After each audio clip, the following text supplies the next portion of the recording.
what a good What a start. wonderful start to the day. But these should stack over. So really there are not very many pages of notes. I don't know if you've noticed how short this document is. We're only going to cover a couple today. When we get back after the weekend, on Monday, there will be one final reading quiz. We only had one reading quiz in chapter 13. We had the one yesterday that I just gave back, and then we have Monday's reading quiz. So I'll give you a brief introduction to Monday's reading quiz here at the end of our time today. What I'd like to do is just build your repertoire, understanding what these definitions are, what an acid is, the way it behaves in water, what a base is, how do we get them. We're going to talk a little bit about the nature of the hydrogen ion here in a moment. But I've got another definition for you today, and that definition is similar to a calculation of like how to find the pH, and similar to the Ka, but it's a calculation that involves what percent an acid dissociates. Now we have 6 strong acids. The strong acids, they dissociate 100%. You don't even have to calculate those. There's no calculation to do. That's their definition. They have 100%. Every single molecule dissociates. So the formula for determining the percent dissociation, you're going to see that this actually looks familiar. This is the same calculation as the one that we used to check the 5% rule.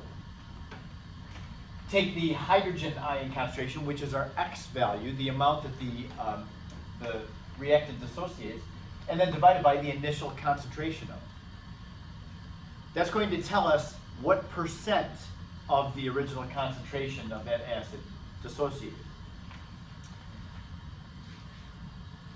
I'd like to go through this one with you and just show you how percent dissociation is calculated. It's not difficult. It's a pretty easy thing, but just once again, building a bank of definitions for us. You're going to find that the percent dissociation does actually have some significance. You might say, oh, why do we have to do this? We have the Ka, we can find the pH. But the percent dissociation is something that is going to connect what we learned last chapter about Le Chatelier's principle. The percent dissociation is going to be connected to that. So we'll see that later. The question up here given, this is a book problem, number 73 in chapter 14. Calculate the percent dissociation of the acid, which in this case is acetic acid, in 0.5 molar acetic acid. So of the 0.5 molarity of acetic acid that we start with, what percent of it dissociates? Now for all weak acids, you're going to get a small percent. All weak acids give a small percent. If you remember writing net ionic equations way back a long time ago, we haven't had to write net ionic equations in quite some time. Don't worry, we'll come back to them. But I told you at that time, when you have a weak acid, you need to keep its formula together. Formulas of weak acids need to stay together. Strong acids break apart into the hydrogen and whatever the negative ion is, but weak acids stay together, and that's because most of the molecules don't dissociate. And as a result of that, they'll have a small percent dissociation. So anyway, this thing has been started already. We've got 0.5 molarity of that, 0 of those. The reaction has to shift to the right. So the acetic acid side goes down by X, and the hydrogen and the acetate ion go up by X. So that at equilibrium we have 0.5 minus X, X, and X. Now, to find X, we need the Ka value. I keep talking about this table of Ka values. I actually took a picture of it last hour, so I'll show you that here in a moment. In fact, I'll show you that right now.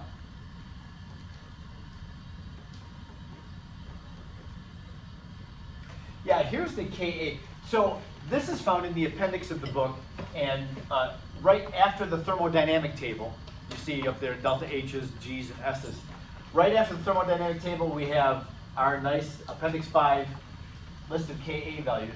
After that comes the Ka values of diprotic or triprotic acids, like H2SO3 and H2CO3, H3PO4. Compounds that have more than one hydrogen on them. We're going to wind up talking about that. That'll be the last thing that we do in the chapter. So Tuesday, the day before the quiz, I think this will be the only thing that I'll have left to talk about. and it's pretty easy. So I try not to stack up a whole lot of concepts, new concepts, the day before we take our quiz. So this will be the only thing. It's a quick thing. And then after that we have the Kb values for different bases. So we have acids, polyprotic acids, bases. Of course, on the quiz on chapter 14, I'll give you a photocopy of these tables. You're not memorizing anything on these, as usual. And I want you to notice, almost all of these values of Ka are 2 sig figs. That's going to come up here pretty soon. There's a couple of them that are 3 sig figs. For those that are 3 sig figs, you just round it to 2 sig figs and it's perfectly fine. There's no reason that there's 3. One of these, or a couple of them have only 1 sig fig. But we don't use those very much. So HOBr, HOI, they're hardly ever used anyway. Okay, so anyway, the acid that we're dealing with in this example problem is acetic acid, which is right here, acetic acid, HC2H3O2. Ka value is 1.8 times 10 to the negative 5th. So I'll take you back to this. The Ka for this chemical equation, 1.8 times 10 to the negative 5th. Okay, so now that we know the K value, we can solve for X. Ka equals 1.8 times 10 to the negative 5th. And that's equal to the products, x squared, over the reactants, 0.5 minus x. Can't we neglect the minus x term on here? Yes, because we know that x is small. The K is small, therefore it's not going to shift to the right very much. And we're going to make the math easy for ourselves. Get rid of that minus x term down there. And we can't get rid of the x squareds in the numerator because they're starting at 0 and they can't end at 0. Yes, x is small, but it's bigger than 0. So we can solve for x that way. Just doing it 2 hours ago, I'll tell you the x value is 0.0030.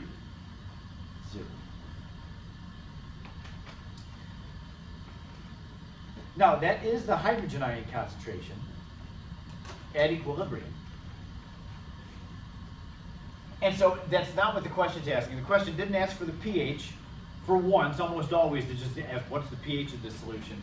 But in this case, it's asking for the percent dissociation. So the percent dissociation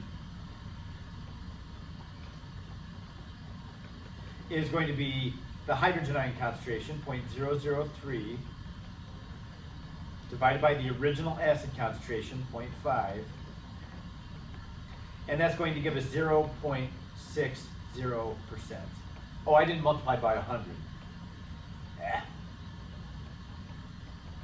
Yeah, you do have, take the hydrogen ion concentration, really the X term divided by the initial concentration times 100%. It gives us less than 1%. So acetic acid, you know, it is a weak acid. It's kind of the middle of the road weak acid. If I just show you this again. Acetic acid is pretty much in the middle of this list of acids. So it's not particularly strong, but it's not especially weak either as comparatively. It's about in the middle of weak acids. So that has less than 1% dissociation. So you should go up that list of Kas. It's ordered by the strength. The top one on that Ka list is the most strong weak acid, down to the weakest that they chose to put in there.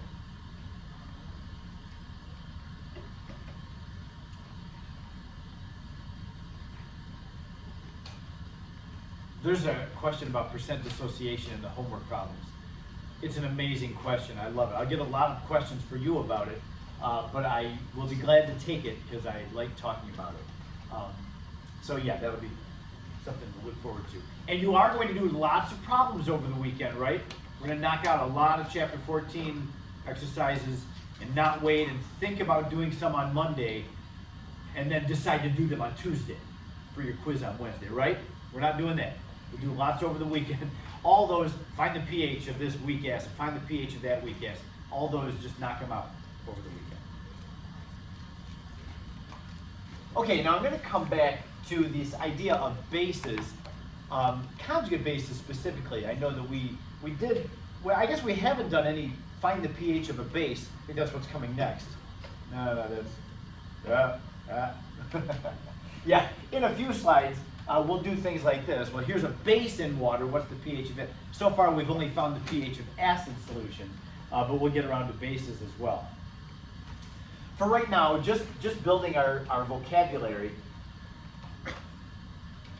I have a differentiation here between the anions from strong acids dissociating versus weak acids dissociating. The big distinction here is when a strong acid dissociates. Talked about this the other day. Strong acid is known as the arrow. I try to make this very emphatic.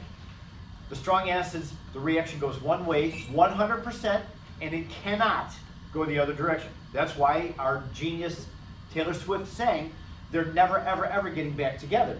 Because once this is only for a strong acid, once the hydrogen breaks off, the hydrogen and the A minus have no attraction for each other. Remember, there are 6 strong acids like HCl, HNO3, HBr. When you put those into water, the hydrogen ion has 0 attraction for the chloride ion. They have no attraction for each other. So it's not going to go back the other way. What I'm saying here is you cannot consider this A minus for a strong acid, that anion that's broken off, that is not considered a base because it has no attraction for hydrogen ions. You cannot consider it a base. That's what I'm saying here. A minus is not basic here. It is a neutral ion. A base is, remember what the definition of a base is, its job is to accept a hydrogen ion. That means it has to have some attraction for the hydrogen ion. There are 6 negative ions, those 6 of the strong acids, that are not considered bases. All other negative ions are bases. All negative ions except the 6 anions of strong acids are basic. Because all negative ions other than the 6 conjugates of strong acids, they'll fit into this type.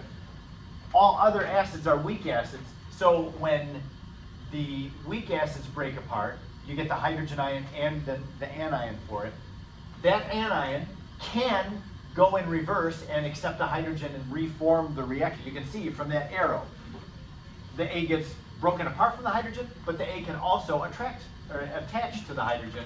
So in the case of the conjugate base of a weak acid, the conjugate base is a base with some strength. I'm not calling those strong bases. They're not officially strong, but they do have some strength. We would consider them better bases than water. And is water really a base? Yes, I'm going to show you here in a couple minutes. Water is a base with some amount of strength. But it's, as comparing to other bases, water is a very weak base. So any negative ion, except for those conjugates of the strong acids, all negative ions are basic. I had mentioned this relationship, I think it was the first day that we talked about this. I'm going to mention it again. And when I said it at the time, I said that this is going to be very handy to us in chapter 15. We're going to be using this in chapter 15 a lot. But there are some problems that we'll use chapter 14, this relationship in chapter 14 as well. So we need to talk about this. For any acid and its conjugate base, the Ka of an acid times the Kb of its conjugate base always is equal to Kw. Remember, Kw is a constant value. Kw is 1.0 times 10 to the negative 14th. That number is important enough. It is in the formula sheet for the AP exam. They make sure that they give you this value because you'll use it. So like if you have HNO2, that's a weak acid. So the Ka of HNO2 multiplied by the Kb of the NO2 negative ion equals Kw.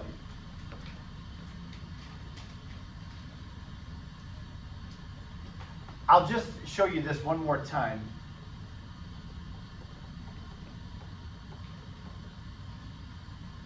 I was just showing you HNO2. It has a Ka value. HNO2 is called nitrous acid. It's right here. Nitrous acid with the formula HNO2. It has the Ka value 4 times 10 to the negative 4th. That's the Ka of HNO2. The Kb of NO2 negative, these are the acids. The bases are over here. Do we find NO2 negative? NO2 negative is a base. I've just told you that. All the conjugates of the weak acids are basic. However, the Kb table, I don't see any NO2 negative in here. All we have in the Kb table is nitrogen compounds. Every one of these has at least one nitrogen in it. Nitrogen compounds tend to be bases. That's why that other formula that I just gave you, the Ka of an acid times the Kb of its conjugate base, is always equal to Kw. If you're given Ka of a weak acid, you don't need to be given Kb of its conjugate base because you can find it. You can find it from that formula that I just gave you. So these don't have their conjugate acids given on this acid list either, except for ammonia. Ammonia has a Kb value of 10 to the negative 15. Its conjugate acid is ammonium, which is actually on here. It's right there, NH4 positive. And you can see we can actually do this one. Ammonia's Kb value is 1.8 times 10 to the negative 5th. Take your calculator out.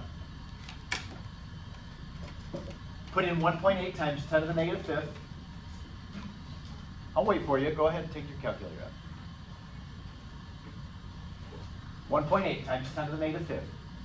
That's the Kb of ammonia. Multiply that by the Ka of its conjugate acid, ammonium, which is 5.6 times 10 to the negative 10. And it may not give you exactly, but very close to 1 times 10 to the negative 14. Yes? And that's for any acid in its conjugate base, or base in its conjugate acid, that's always true. Ka of an acid times the Kb of its conjugate base is always 10 to the negative 14.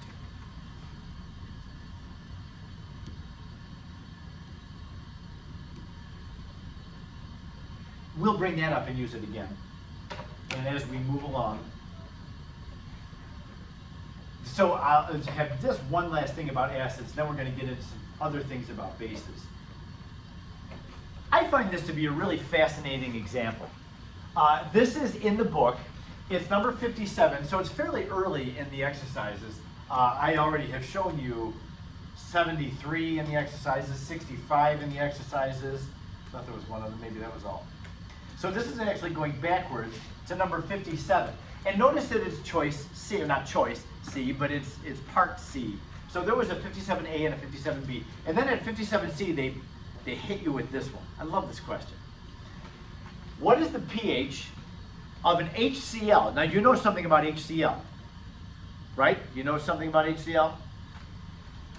If you have a really, really dilute solution of HCl, 1 times 10 to the negative 11th molarity. What is the pH? I'm going to give you a moment. Either just sit and ponder, or even talk it out with somebody else, see if you can do the problem. I want you to wrestle with this one for a moment, and then I'll write something up here and call you back. But what is the pH of a 1 times 10 to the negative 11th very dilute solution of HCl?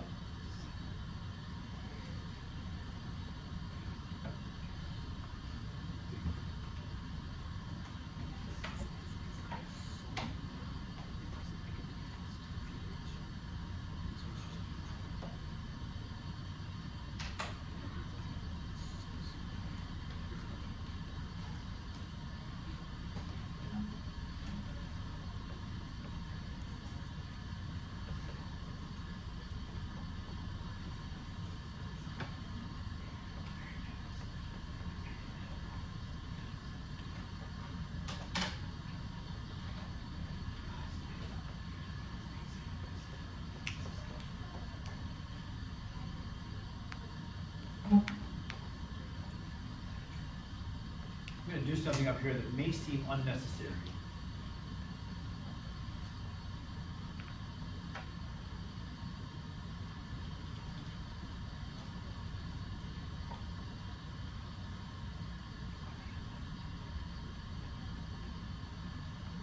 That arrow is not an equilibrium arrow, it is a one-way arrow.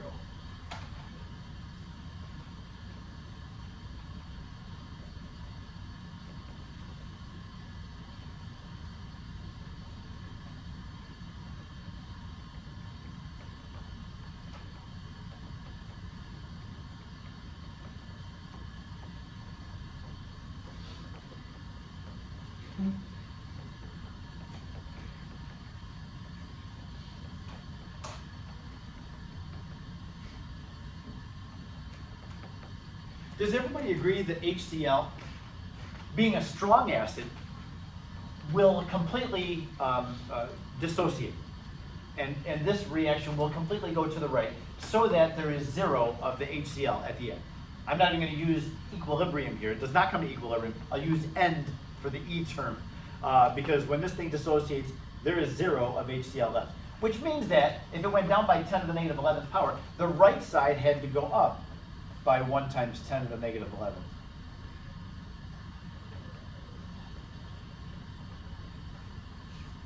So that at the end, in this case on the right, we have 10 to the negative 11th molarity and 10 to the negative 11th molarity of the Cl negative as well.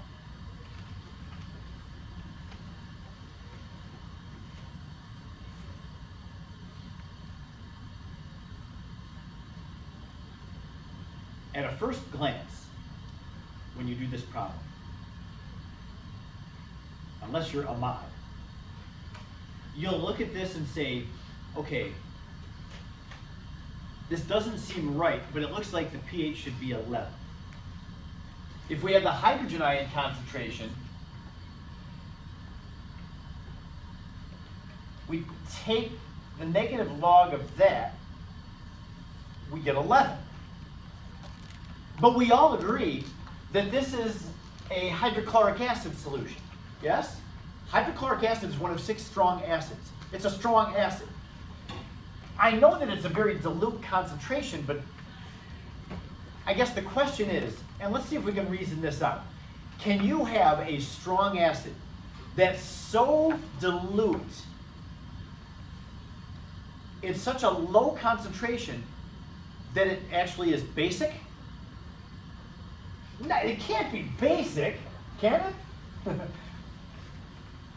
But what have I done wrong up here? This is showing, here's my concentration of hydrogen, it gives me a pH of 11, but it can't be 11. What do you think, Arkady?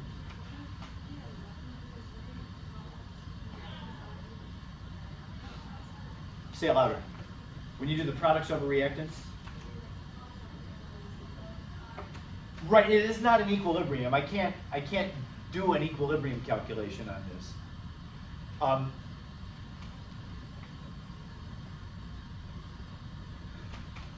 There's actually something wrong with what I've written up here.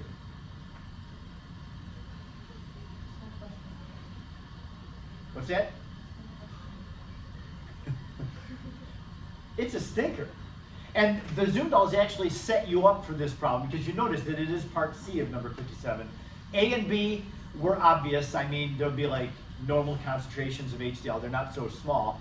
And it'll kind of lull you into this pattern. And then they just punch you in the gut with this one in part C. I don't think this one was assigned, but oh man, they were clever on this one. Okay, so my question for everybody is, what in my ice table here, something's wrong.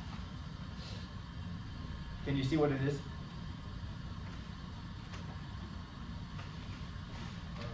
Okay, I'm going to write something on the whiteboard and that will help you.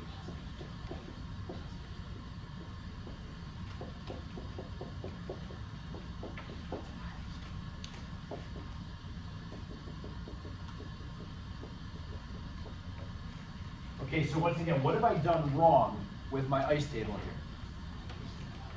What's that? There's no water? There is water in it because the physical states. This is aqueous. That's aqueous. Or what are you muttering about?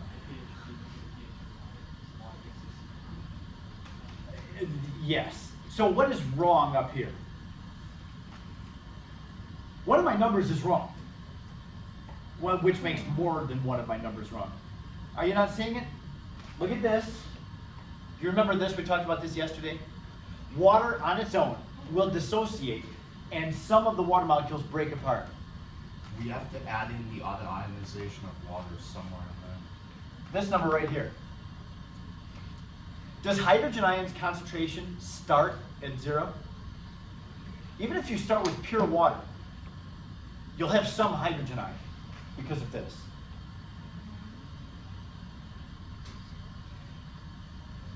Now, why does that matter? So really, do you remember what I said yesterday? I had given you, when you have just a pure water solution, what is the concentration of hydrogen ion and hydroxide ion? It would be the square root of this, because x times x divided by 1 equals the K value. I'm dividing by 1 because that's a liquid over there. Those are aqueous. You only include aqueous in the K expression. So the concentration of hydrogen in pure water is 1 times 10 to the negative 7. And the hydroxide is also 1 times 10 to the negative 7. And because of that, coming back over here, the hydrogen ion concentration did not start at 1. It started as 1 times 10 to the negative 7. Molarity. Okay? So when you take 1 times 10 to the negative 7th molarity as your initial concentration of hydrogen, and then you add 1 times 10 to the negative 11th to it, what do you get? What should this value here be? Which one of these is bigger, the initial line or the change line? Is the initial or the change bigger? The initial is bigger. Is it bigger by a lot? Yes, it's bigger by a lot. This is 10,000 times bigger than this. So this term right here, the amount that was added because of that little tiny bit of HCl that was added, this is negligible. It doesn't matter. So this is not, whoops, this is not 10 to the negative 11. This is actually 1 times 10 to the negative 7. So now what's the pH? pH is 7. The pH is 7. So it's not so dilute that it makes it basic. It's so dilute that it just stays neutral. It just stays neutral. Man, what a clever question that is. I had to wrestle with this the first time I taught this class, thinking, man, what am I doing wrong? And I realized, yes, of course, the hydrogen. Now, I want you to notice, we've done several problems so far, finding pHs.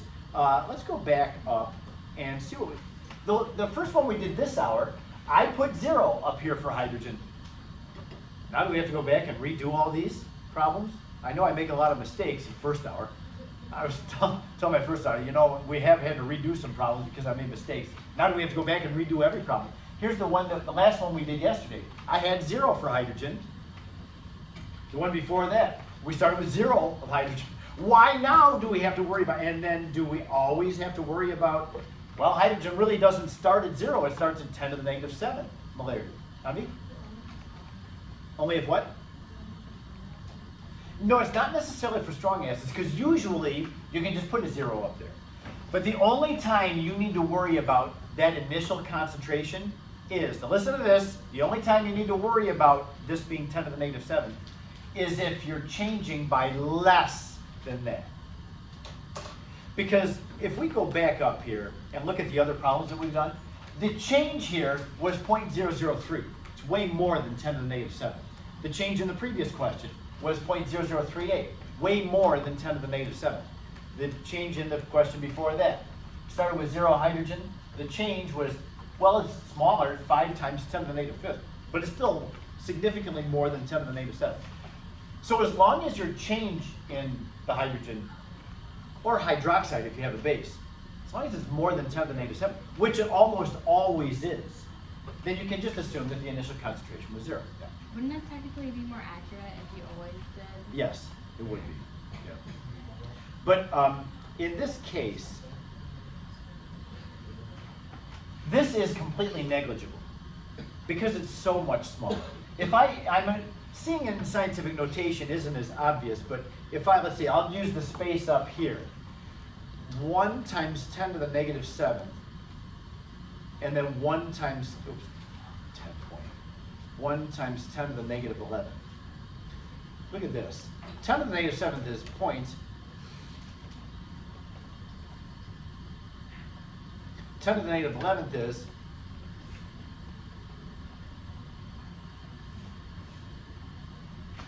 you can see when I write it out in standard form how much smaller this number is than that one. This is you can neglect it. It doesn't have any significance compared to that. So yeah, should you write it as 10 to the negative 7th every time just to be safe? You can. I guess. If you are going to depend, like some of you were talking yesterday, hey, we're not making any approximations because we can have our calculator do it all. If you want to put the 10 to the negative 7th in here for the initial value every time, go ahead. It'll give you a better number than what I'm going to come up with because I'll be making approximations. But do you really have to? No. For almost every question, you can leave it at 0. You just want to be on the lookout for when your change is less than 10 to the negative 7th. But again, I can't emphasize enough, it is very rare. I mean, this is a crazy, stupid, small concentration. 10 to the negative 11 malaria. That's ridiculous. That's like a couple drops in a swimming pool. Right? Yeah. Did you say these are one of the assigned problems? It's not one of the assigned problems. No. But it sounds like fun to me. No, it's not going to. And I don't think there's going to be a question this chapter that you're going to have to worry about the initial concentration. I believe for every one that we do in this chapter, you can just put it at 0 at the beginning and it'll be fine. But when we get to chapter 16, our last equilibrium chapter, it'll matter. Sometimes. Sometimes we'll just have to be on the lookout for it. But I'll give you lots of examples when we do have to look for it. It's not just going to be, hey, remember 3 months ago when we did this? We'll see it again. It won't be 3 months, no. It will. We'll be through chapters 15 and 16 by the end of February. So we're talking about a matter of weeks to get through all of equilibrium, not months. Not kind of. From now, a month and a half from now, we'll be done. Okay. Here's another thing. I had mentioned something about the nature of the hydrogen ion. I have, how am I going to frame this? I haven't given you the whole truth, but I want to come clean now. When I write the dissociation of water like this, I am writing that the water breaks apart, which it does, and a hydrogen ion comes off of the water, which it does, and a hydroxide ion is left, which it is. All those things I've said are true. And so I have just left the chemical equation looking like this.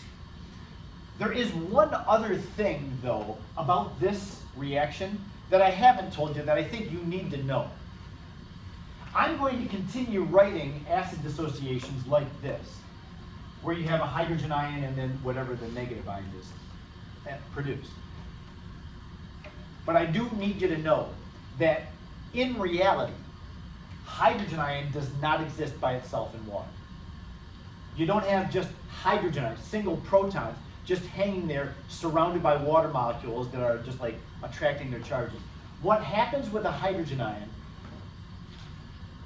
a water molecule is going to actually take the hydrogen and bond to it. And so it's not going to actually exist as the hydrogen ion, it's going to exist as something called the hydronium ion. Hydro, of course, means water. The hydronium ion is made when a hydrogen ion gets released. It immediately gets gobbled up by a water molecule. When I say gobbled up, attached to another water molecule to make this. This is really what happens when water ionizes. You actually need two water molecules. One to give off a hydrogen, which this one is doing, giving off the hydrogen. But then you need a second water molecule to accept the hydrogen. You need to do that quiz. Am I too late? I want to see about the time right now. But I'll give you the time after late class if you need it, because we are starting a little bit late. Should I tell her to try this as I give it to her? Yes. Come on. Do you have the periodic table and the equation sheet? All of them.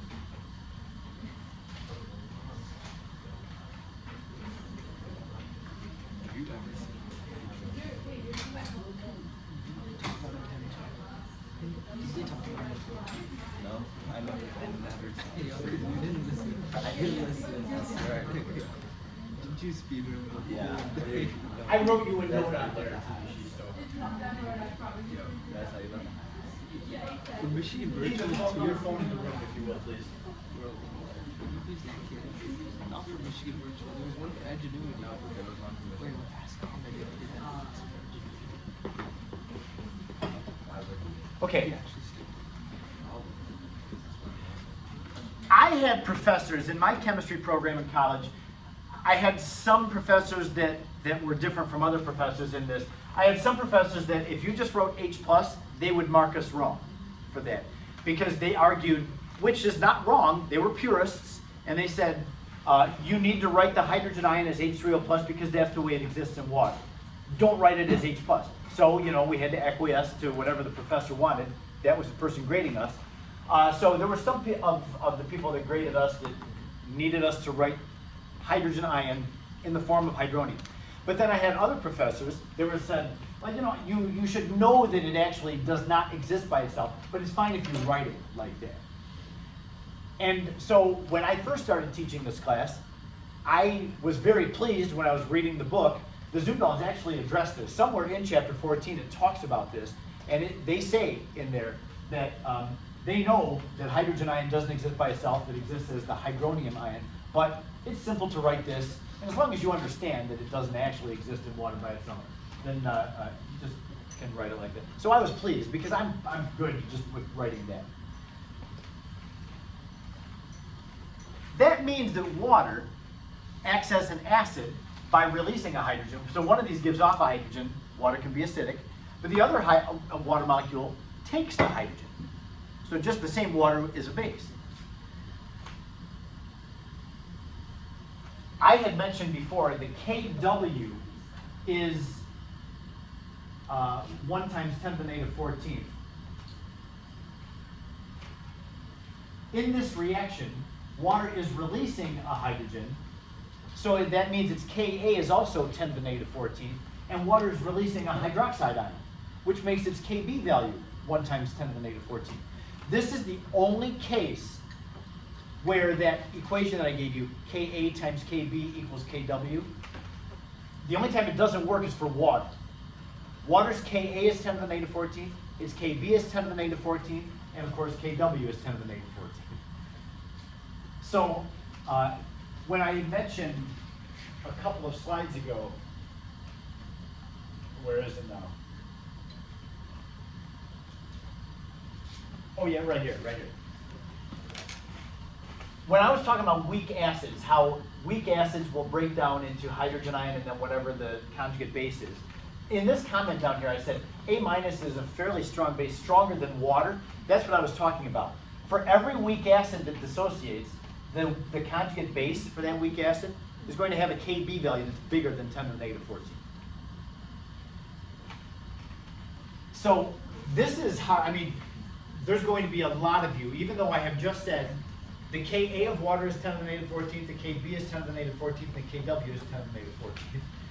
There's going to be a lot of you that leave today still thinking, oh, Ka times Kb equals Kw, so for water, Ka is 10 to the negative 7th, because you got to multiply it by Kb, which is 10 to the negative 7, to get 10 to the negative 14. That is not true. This value is the Ka, Kb, and Kw when we're talking about water.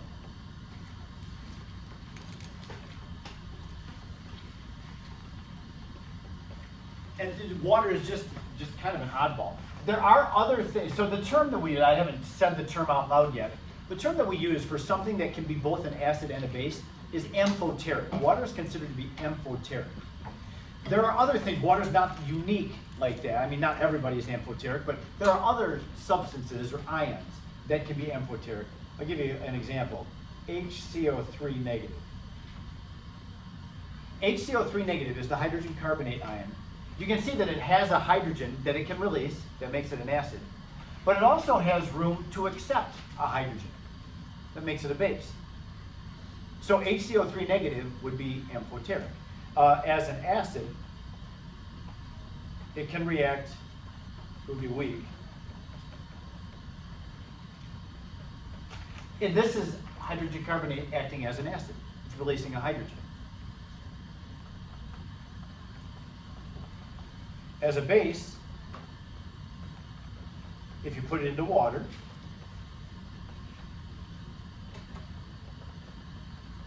the HCO3 negative can accept a hydrogen from the water and make H2CO3. And then water is left as the hydroxide ion. So HCO3 can be amphoteric. It is amphoteric. It can accept a hydrogen and it can donate a hydrogen. Good question. Does the KW thing also not work for any amphoteric things?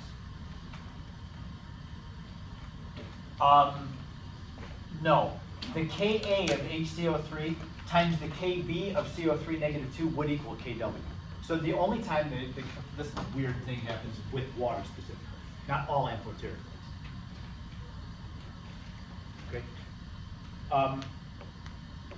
Yeah, so just one other thing I have for you today, and this is not a difficult thing. Sometimes bases will get messy. As long as you can remember, when you write the chemical equation for a base, because this is what this question is asking, what's the pH of a 0.15 molar NH3 solution? Turns out that NH3 is a base. How do we know that NH3 is a base? I mean, I have given you that. I shouldn't probably have given you this chemical equation because it gives away that NH3 is a base. It's taking a hydrogen. If I just said what the book said, calculate the hydroxide concentration and the pH of a 0.15 molar NH3 solution. Somebody who doesn't know very well will look at this and say, oh, that must be an acid because it's got hydrogens on it. Just because something has hydrogens does not make it an acid. The hydrogen needs to be out in the front, usually, of the formula. And I need you to know this. I've mentioned this already once. I'll say it again. Neutral compounds that have nitrogen in them are generally bases. Nitrogen compounds are generally bases. I don't know if you actually can call NH3 an amine, because I think amine is defined as an organic compound that contains nitrogen. There's no carbon in there. But yeah, neutral nitrogen-centered compounds tend to be bases. Got a question, Mo? Is there a compound that starts with a hydrogen, But is not an acid? No.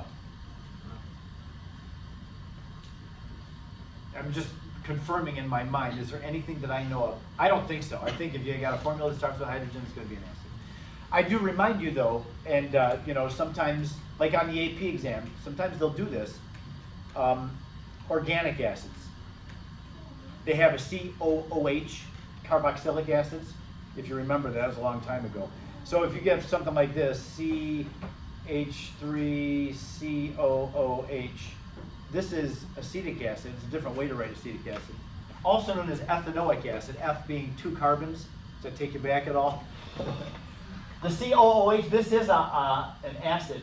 That hydrogen is the acidic hydrogen. That's the one that comes off. So when this oh, it got quiet.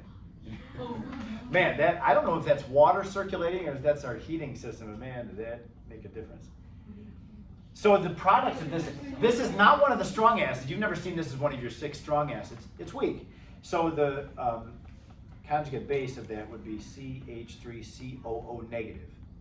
And then the hydrogen ion is the last one. That hydrogen right there is the one that escapes. This is basically like our reading quiz yesterday. That hydrogen is not tightly held on the molecule. Those are nonpolar hydrogens. They're sharing electrons nicely. The oxygens here, the extra oxygen on that carbon, yanks the electrons away from the hydrogen. The more the electrons are pulled away from the hydrogen, the weaker the bond is, and so therefore that is the acidic hydrogen. Does that make sense in terms of what we did yesterday? I hope it was just a matter of memorizing stuff and the reading. Okay, anyway, so nitrogen compounds are bases, and therefore when you write the chemical equation for a base in water, you've got to have water as one of the reactants. Because the base's job is to accept a hydrogen. If you don't have the water in there, the base doesn't have anything to take a hydrogen from. So you'll always put the water in there. Now remember, water is a liquid, and so you have to enter anything in for it in the ice table, but it's got to be there so that the NH3 has a hydrogen that it can take. All right, so anyway, the question is, what's the hydroxide and the pH of a 0.15 molar ammonia? That is so weird. That must be on all the time because it's like loudly silent. Yes, Okay, so I I know. just whisper. Let's see if we can hear you. Because I'm always asking you to speak up. I can't hear you over the silly water running. Okay, so I know that. Quieter. Oh.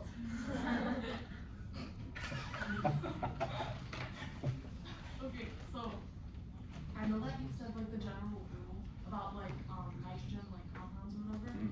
But for NH3 specifically, would it be like, is it a base because of the lone like pair that Because it of the has? lone pair on the Because end. it has like 5 like outer. Yes, Okay. that's exactly why.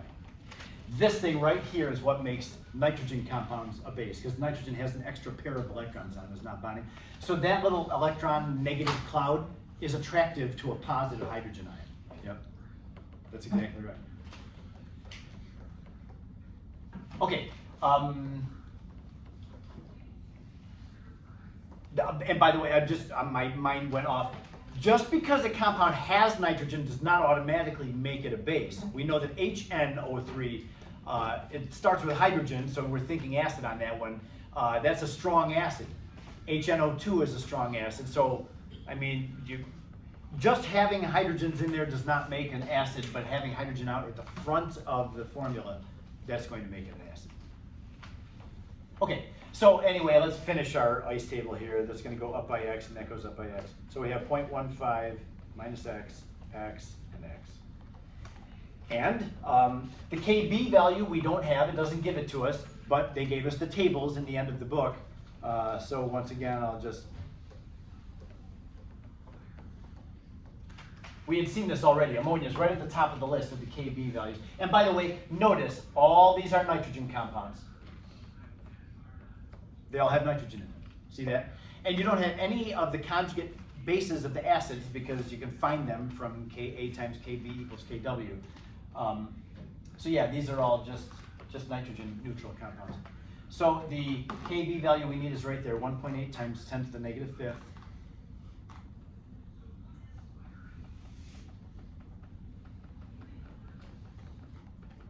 And that's equal to the products, x squared over the reactants, not including the water because that's a liquid, 0.150 minus x. Okay? So you calculator happy people, you can enter this whole thing and find the roots and get the x value. I know that's you. I'm going to neglect the minus x term and be kind of sloppy about this, but it's going to give us the same value. That's a small k, and it's totally fine. So, let's see, do I just remember from, I was wondering if I could do this remember, but I don't remember. 1.8 times 10 to the negative fifth, times 0.15 to get rid of that denominator, and then take the square root. 0.0016, I remember it now. X equals 0.0016 molarity. That, by the way, X value is the hydroxide ion concentration. Be careful with this. And I think the more, after you do a couple of these, people never seem to have trouble with it if they're, if they've done some homework on this. Don't just take negative log of this and say that's your answer. This is the hydroxide ion concentration that we just have found. The question is, what is the pH? Of course, it did ask what's the hydroxide concentration, so that's part of the answer. But then the pH, it's easier and faster, I think, to first find the pOH. Just take the negative log of this number, but understand that what you get is the pOH. 3 point, or it's 2 point something. Negative log of 2.78. Yeah.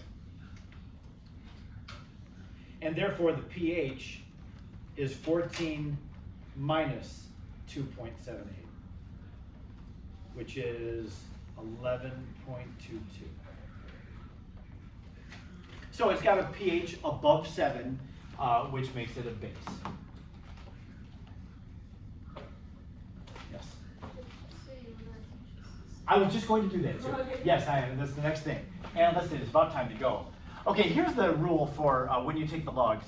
I didn't actually put the log formula up here, so pOH is negative log of 0.0016. Hey, Terrell. Hey, looking for Bill. Oh, he's in the office back there. pOH, yes.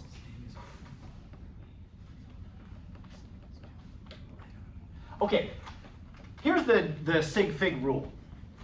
When you are taking the log, not natural log, this rule does not apply to natural log, it's only log base 10. When you take the log base 10 of a number, a measured number, which this is, however many sig figs the number that you're taking the log of has, that's how many places after the decimal your answer should be. I'll say it again. However many sig figs the number you're taking the log of, that's how many places after the decimal. Now I'm going to make it really easy for you.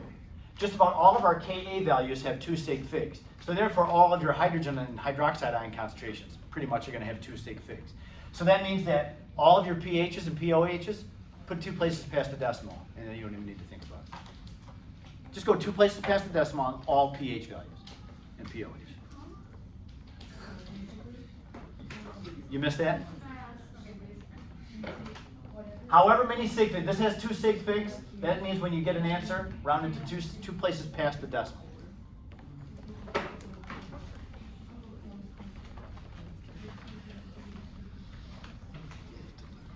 The reading assignment for this weekend, don't forget about the reading assignment, Monday morning. This is not an easy reading assignment. What it's going to talk about is when you have normal ionic compounds, like sodium nitrite, that does not look like an acid nor a base. However, you have to recognize that the nitrite ion, NO2 negative, because it's the conjugate base of a weak acid, that means just the nitrite ion is basic. So if you take this ionic compound and put it into the water, it will raise the pH of the water. Or ammonium chloride. The chloride ion is neutral, but the ammonium ion is the conjugate acid of ammonia.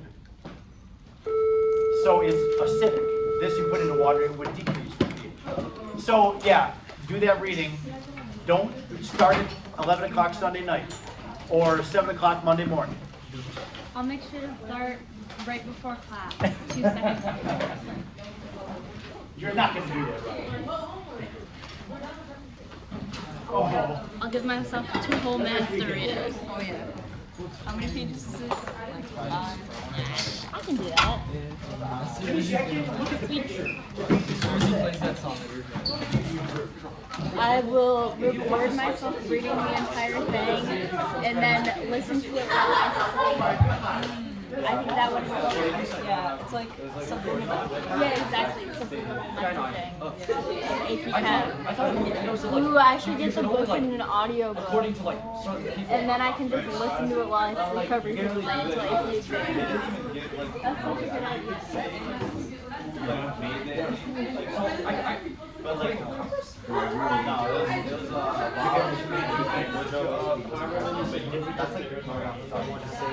How do you cite this?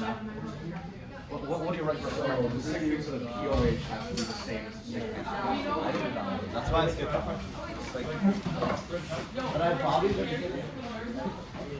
According to data in the 1980s, something like a top.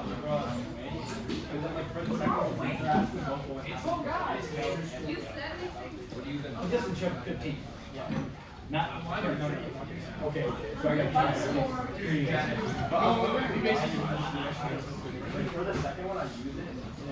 I think in the exercises, it's before they had introduced that buffer equation.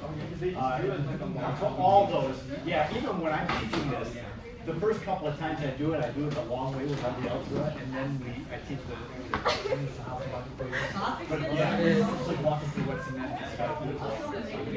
I love that buffer equation. It's my favorite shortcut of the whole course. And then this one? Oh yeah, this I get tired. Oh, and the solutions manual was terrible. Yeah, it is. On this one.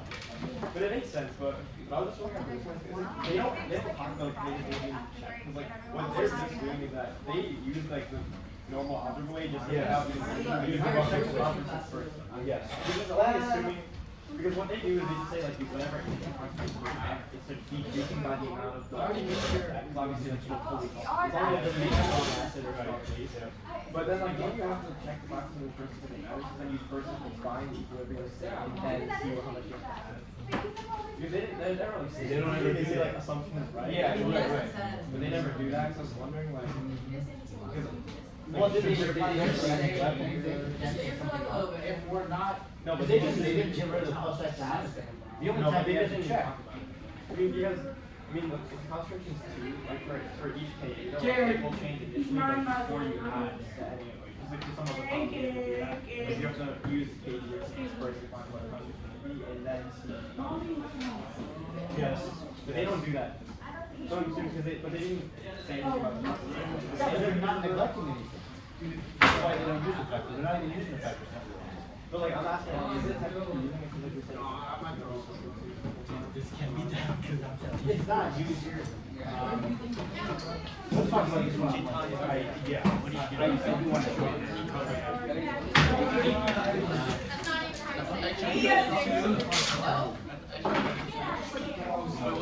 Yeah, Deepak was the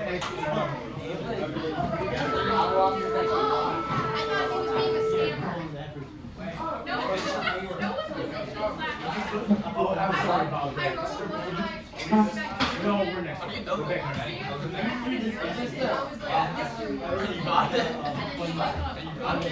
How? It could be anything. I got 25. I got 25.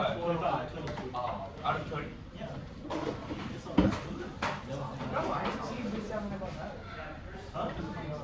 You didn't study it? I didn't cheat this time and I got mad. I don't know how. Wait, watch my clip, watch my clip. Wait, I had a guy in my class last year. He was just searching up answers to every question. Oh, you guys had this. When I made we're in insane clip.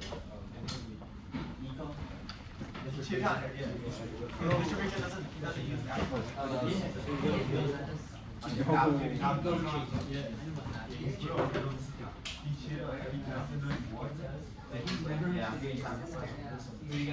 Yo,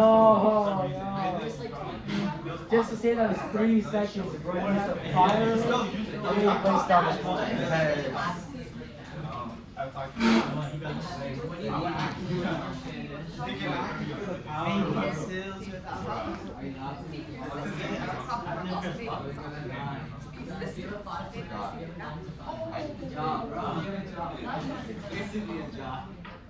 Like I know.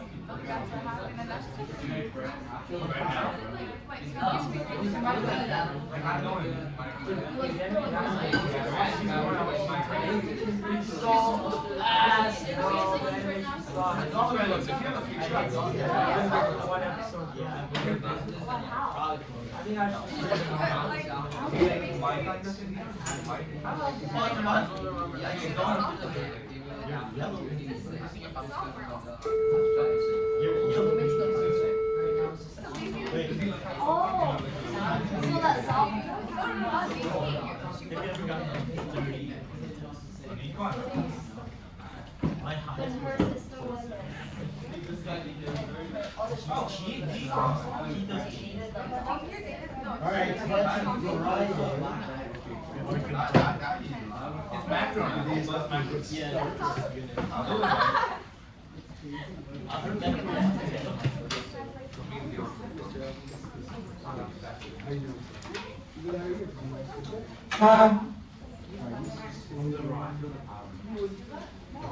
Alright, we're missing this way.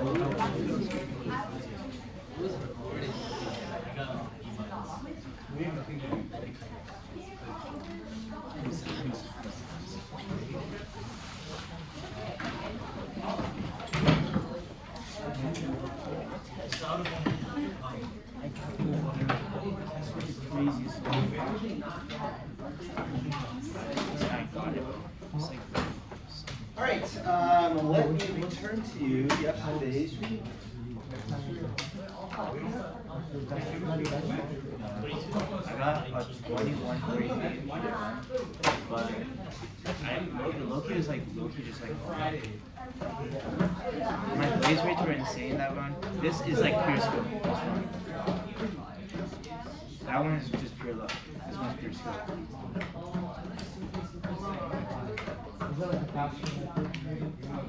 Faster mode. I just need to get a bit more lucky and get more consistent. Be fast.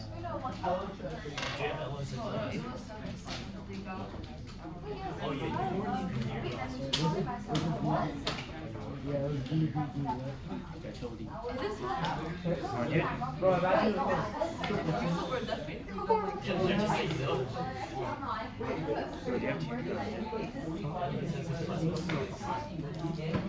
Bro, you know I only carry money in Benjis, bro. Dude, I don't know if I have the whole. Probably not. I don't have $100 on me. I only carry money in Benjis. Five. Who has $9 in his name? Wait, you know that guy? His name's like Mike Collins. He got like $9 from APAC. That's you, bro. That's you right now. Oh yeah, they gave me some change as well, you know. Yeah. Just to really seal the deal. Yeah.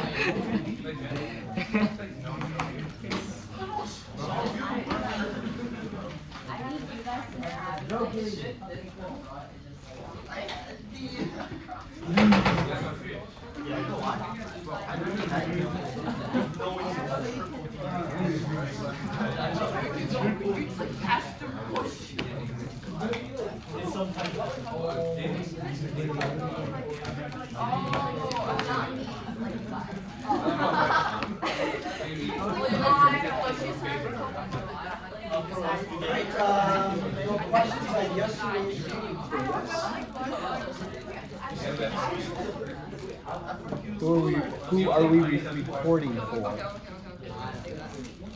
Pardon? Oh, did somebody leave their phone maybe? Is this anybody's phone in here? Somebody was recording. I'll take it. I'll take it. was recording. Like you. Oh, it could be. All right.